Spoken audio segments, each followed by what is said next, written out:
સ્વામિનારાયણ ભગવાને પણ જ્યાં જ્યાં મંદિરો બંધાવ્યા એ દરેક મંદિરોમાં ગણપતિ દાદાની મૂર્તિઓ દરેક મંદિરોમાં પધરાવી. એટલું જ નહીં, જ્યારે ભગવાન બાળ ઘનશ્યામ પ્રભુ 14 વર્ષની નાની 11 વર્ષની નાની ઉંમરે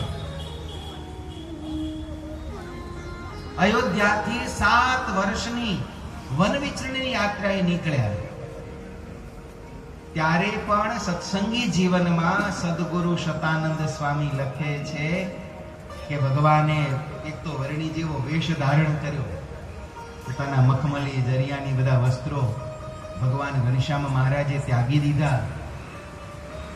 વર્ણી જેવો વેશ ધારણ કર્યો, નીલકંઠ વર્ણી એવા નામે પ્રભુની ઓળખાણ થઈ. અને જ્યારે પોતાના વન વિચરણની યાત્રાનો આરંભ પ્રભુએ કર્યો ને, ત્યારે પણ